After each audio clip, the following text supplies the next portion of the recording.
Hello today. I'm Mary and I wanted to tell you that it was time to do an update on what's blooming in my garden. I have some plants that are really blooming very nicely, and if you like to see the plants in bloom before you purchase one for your garden, today you can see some of those very plants. So I'm not going to ramble on here very long at all.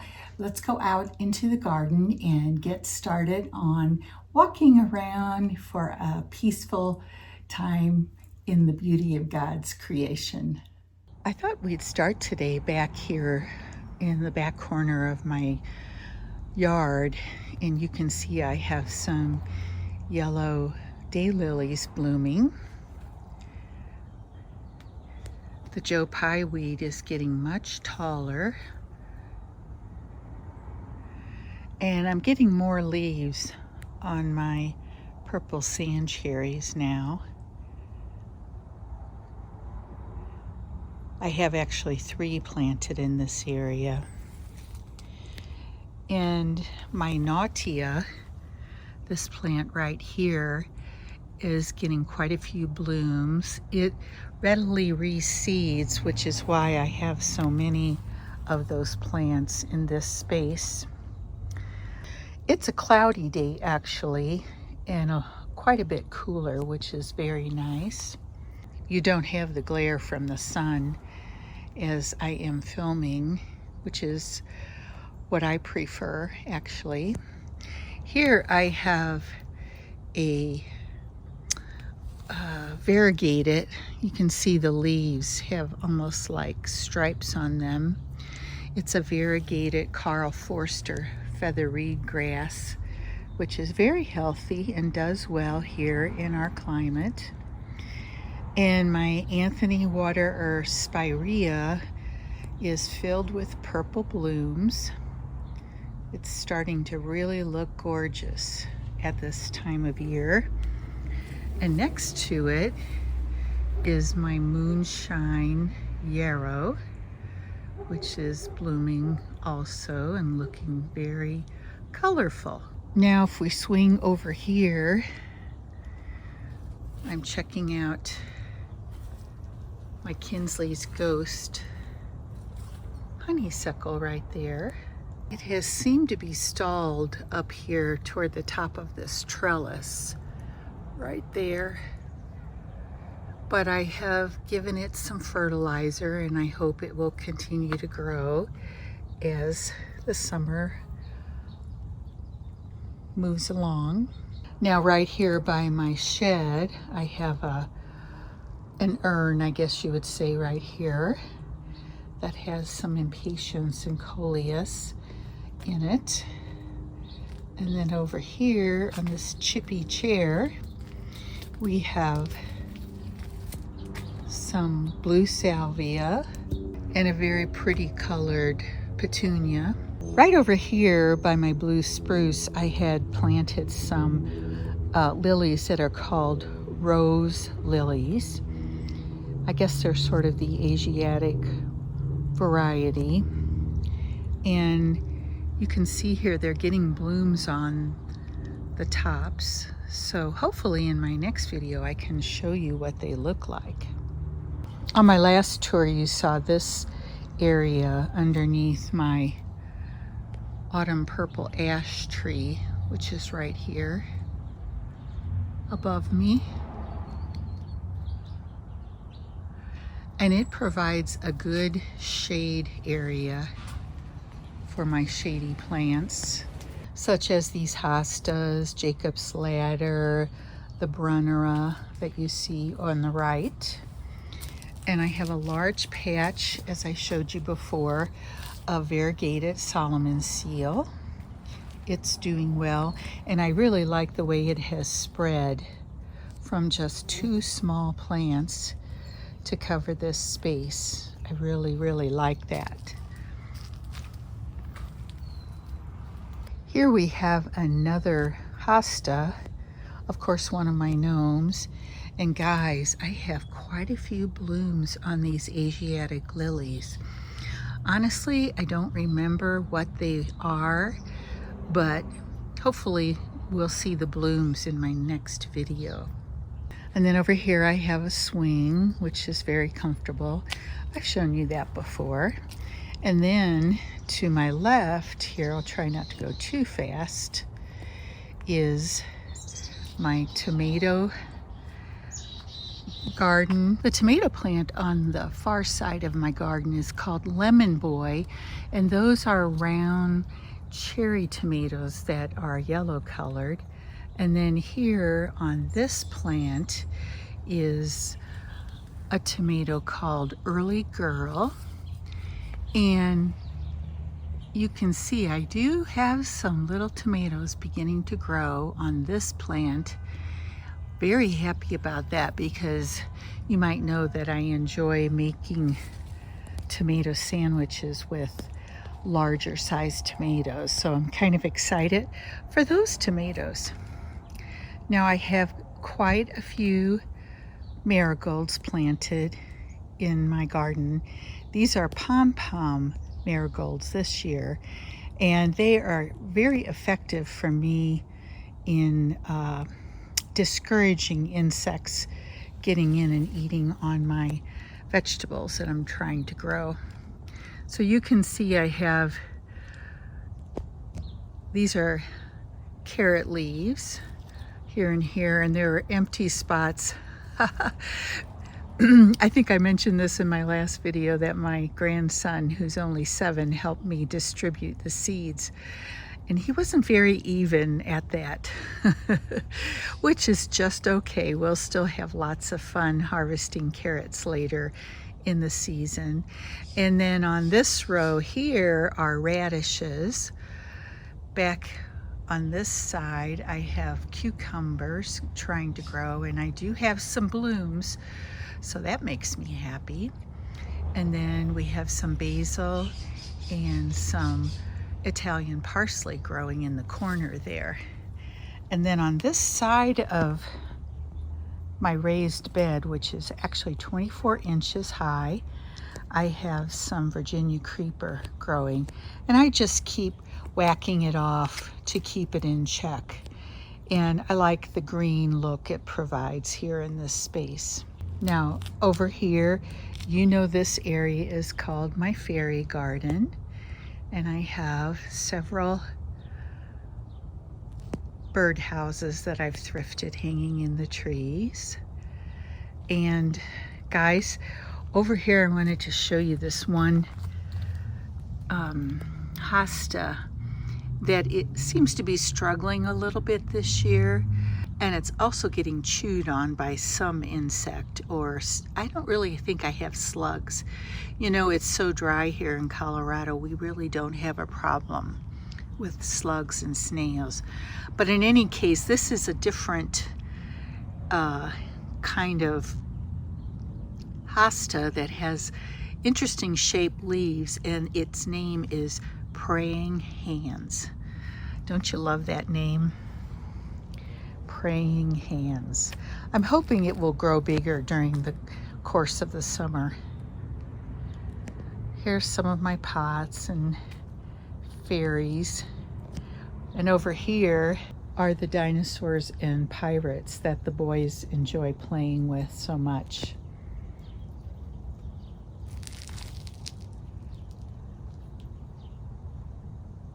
There's one more pot right here with also some impatiens and coleus, which you know they do so well in the shade. I also have this tiny hosta that's working really hard to grow this summer, as well as one here. So you can see, looking at these leaves, that definitely something is chewing on my poor little hostas back here. Now on this dead aspen tree, I have a couple of pots hanging in my birdhouse that I painted in the mandala dot fashion. There's more Virginia creeper here, but as we go along the fence, and I have cut this back quite a bit, is a silver lace vine, which blooms with tiny little white flowers later in the summer. I'll try to capture that for you when they're in bloom later. This lime mound spirea is just beginning to bloom. You can see the color of the pink flowers that it will be covered with very shortly. You can tell there are lots of buds on this area as well. My Veronica, this purple spiky flower here, is coming into bloom as well. And I've been trying to fill in this blank space, which used to be covered with a yellow flowering ice plant. It died out last year. And then this spring, it just didn't really come back at all. So I bought another couple of the yellow ice plant to try to restart it. I have a pink ice plant over here. And then this plant here is a type of sedum. I'd have to look it up and make sure I can find out specifically what it is, but I also added some hens and chicks to try to get them growing in this space and fill it up as well. More Veronica. Here's an ice plant that has its blooms starting to close because of the cloudy skies. There's not a bright sun, which they open up for during the day. This is the area of the garden where I have planted Monarda. I have some red blooms and purple blooms already, which is very nice. They are perfect for pollinators, and also hummingbirds love them as well. Now I have some smaller plants here that have not begun to bloom quite yet, but they will soon, and they'll be even more colorful. These unusual Monarda flowers that I just enjoy so much. And then here's a close-up of the red ones. Aren't they interesting and unusual? So more pots along this path.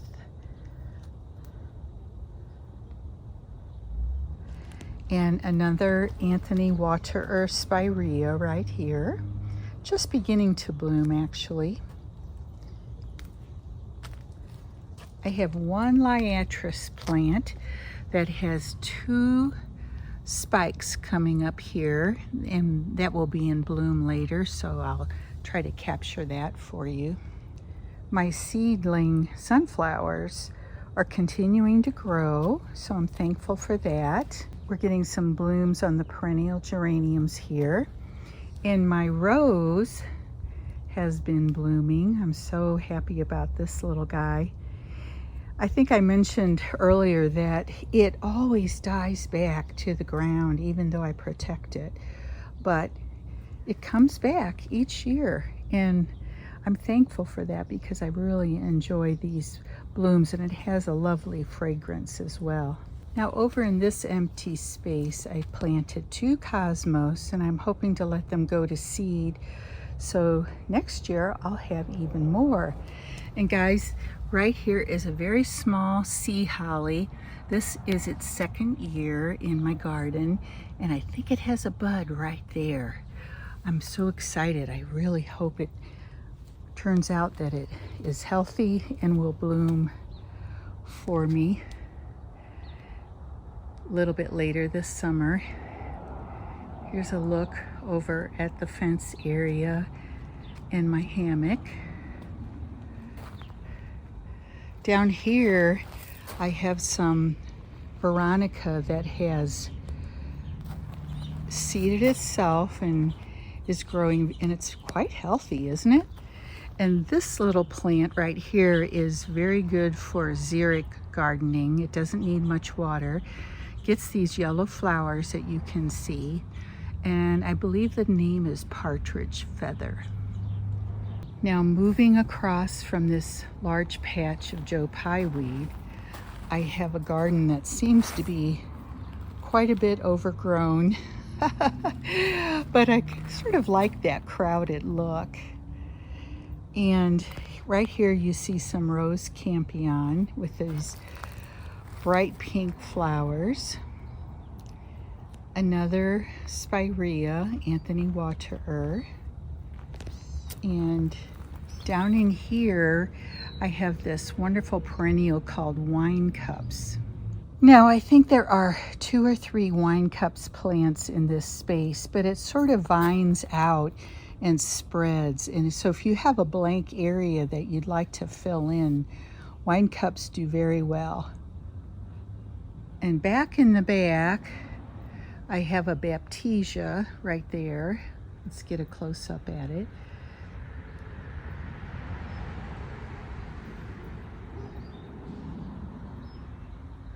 This plant is in the pea family. It's pretty recognizable, don't you agree? And it gets purple flowers on it yet. It has not bloomed this summer quite yet. So I'm holding my breath and waiting to see if I get some blooms. I'm really excited because they're very pretty.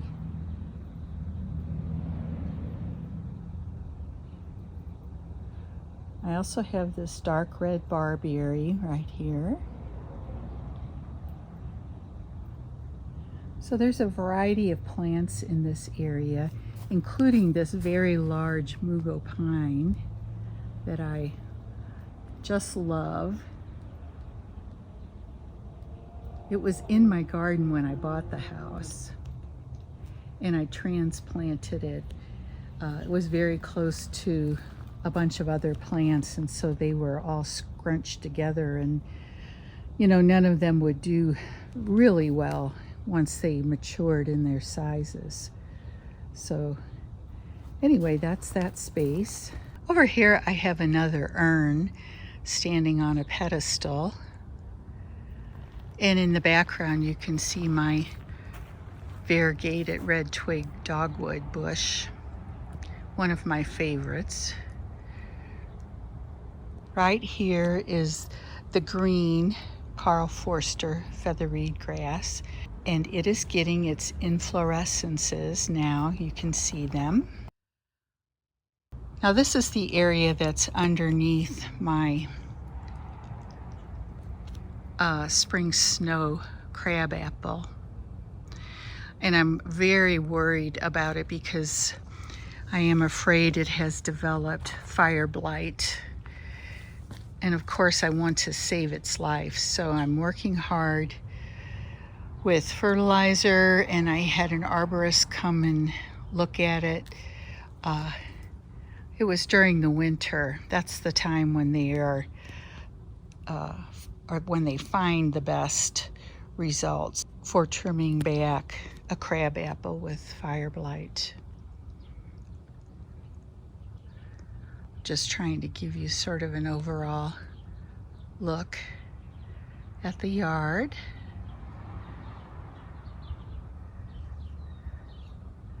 Well, the sun has come back out, and I just wanted to show you my Japanese tree lilac quickly.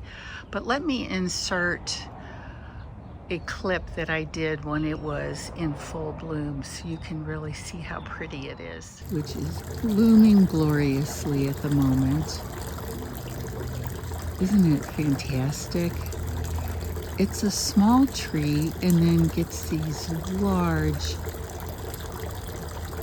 groupings of tiny blossoms. Actually, I'll give you a close-up here. Let me come up so you can see how beautiful these tiny blooms are.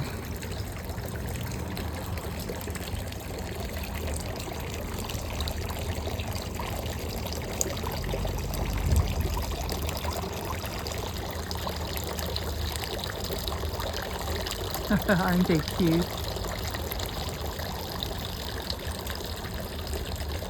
You can see there are many buds on the tree that are getting ready to burst open, like right here.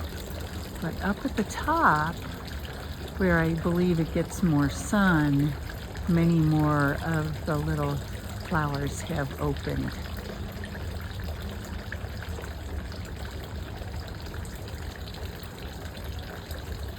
So if you're looking for a smaller size tree for your yard, this might be one that you'd like to consider. And right here next to my fountain, I have this gorgeous plant called Trolleus. And the variety is Orange Queen.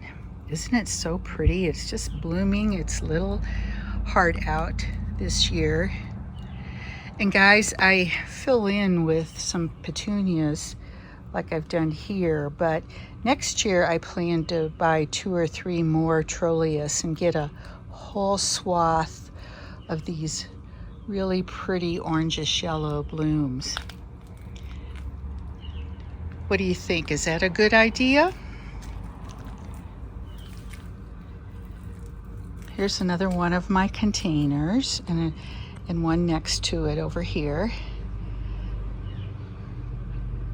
My containers seem to be doing fairly well.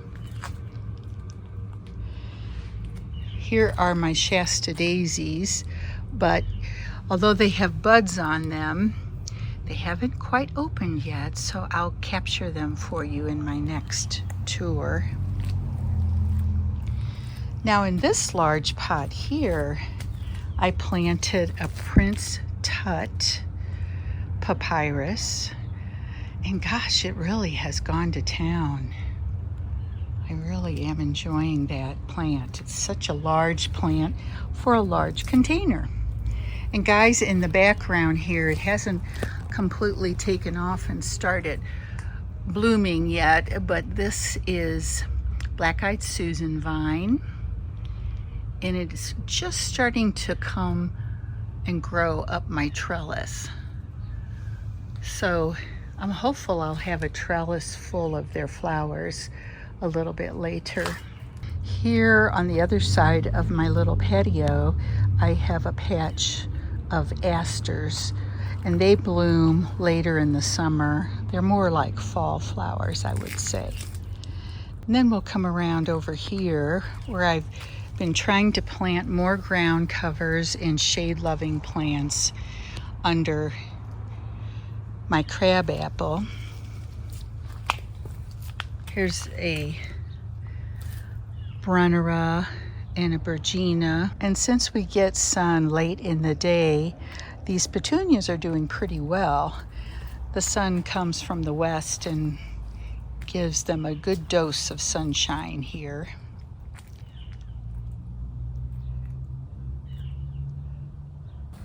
Now, you all know this is the only area of grass I have in my backyard.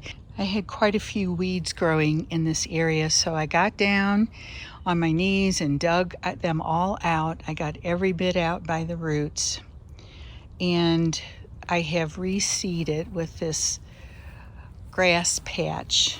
So I'm very hopeful that it will come back and fill in and look really pretty again. Now here's this shady area again from the other side.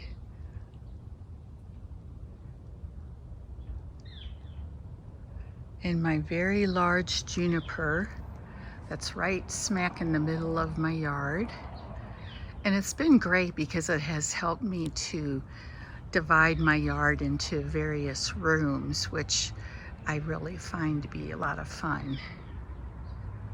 And it produces many juniper berries for the birds as well. Lastly, on the other side of my yard, by this fence, I have more shade areas. My neighbor actually has a very large autumn blaze maple tree right here. And its branches come over into my yard, which is okay. Provides lots of shade, and it does make my yard cooler. This is a barberry. I have more Virginia growing here because of the shade. This is a balloon flower that isn't ready to bloom quite yet. Look at this pretty silver-leafed heuchera. And in the background there is tall garden phlox. I have this pretty stump that I bought at a yard sale one time, and I always have a container next to it. This is a polemarium. I think that's how you pronounce it. Coming up here is my chocolate vine. Love the way it's growing so vigorously this year. You can see some of my fence thrifted finds that I have used for art, garden art in my yard. Now this small plant next to these rocks, I believe, well, I know it's a variety of hydrangea, but I think it's a panicle hydrangea, if I remember correctly. Take a look at how big this blue spruce is in the corner of my yard. That's the one that provides shade for the fairy garden area. So guys, I hope you enjoyed my tour, and I'll be back again with an interesting video for you all. Hope to see you back, and take care. Have a wonderful summer full of holiday fun. This is Mary saying bye for now.